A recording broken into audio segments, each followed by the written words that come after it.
Magandang araw po mga kababayan. Ayan po na saksiyan po natin ang mga kaganapan dito po sa BGMP kung saan po isinagawa po ang medical mission. Nakakatawa po, nakakataba ng puso.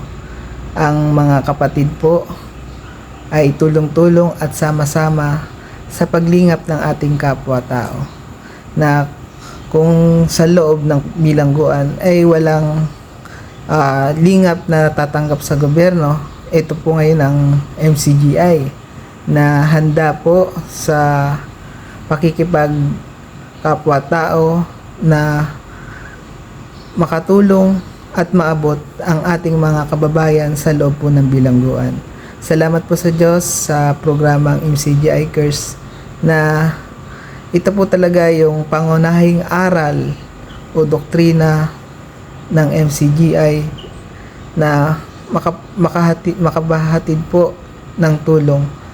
Salamat po kay Kuya Daniel Rason sa mga bagay na tinuruan po kami na gumawa ng mabuti sa kapwa. Salamat po sa Diyos. Dahil nangangailangan din po kami tungkol sa kalusugan, lalo na sa mga libreng gamot at naka-avail kami ng free check-up. Hindi kami palaging nabibigyan ng ganitong mga pabor. Kaya nagpapasalamat kami na blessed kaming mga PDL dito sa CMJ. Blessed kami na nandito kayo. Malaking tulong po itong ginagawa ninyo sa amin.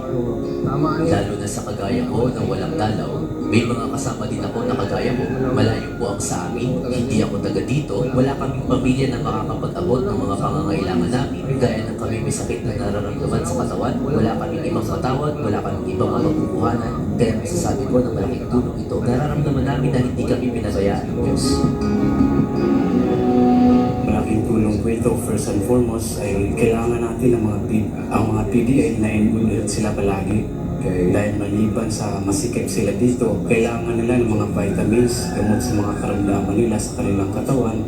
Kung magkakasakit po sila, kailangan pa natin kumuha ng court order para dalhin sila sa ospital. Malaking tulong dahil convenient sa amin na nandito tayo ngayon. May biyaya na ibibigay ang Diyos sa atin na nandito ang MCGI. Nagbibigay ng servisyo, lalo na at nagbigay sila ng libreng dental at medical mission. Sa lokal, walang masyadong gamit, walang personnel. In fact, ang ating doktor isa lang. At yung dentist natin, hindi niya accommodate yung ganito.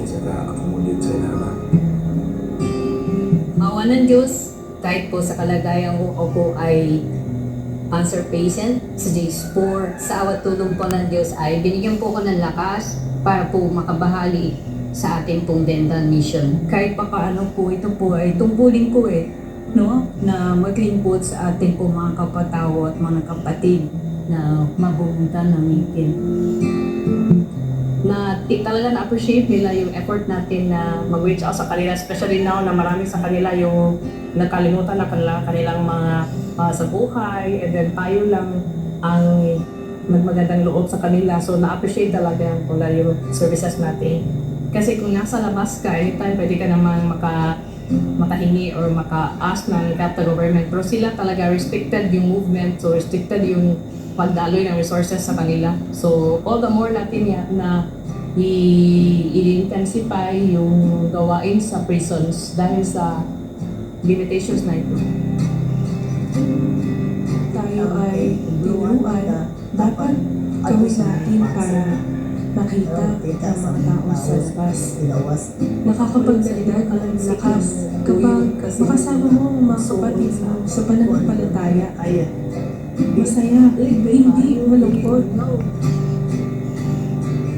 Napakasaya po sa kalooban dahil nakikita natin yung kanilang mga pangangailangan. Meron nga po silang mga kahilingan at sa awa ng Panginoon, pagsisikapan po natin na ma-sustain po yung ganitong mga activity na masasabi po ng ating mga kapwa-tao na ang MCGI ay gumagawa ng kalooban ng Panginoon na walang anumang hinihingi kapalit. Kung nauunawaan mo yung halaga ng pagbibigay ng awa doon sa dapat kaawaan, sigurado maaawa ka. Sigurado hindi mo ipagkakait ang awa mo dahil alam mo na ang magiging kahulugan nun, ikaw man kaaawakan.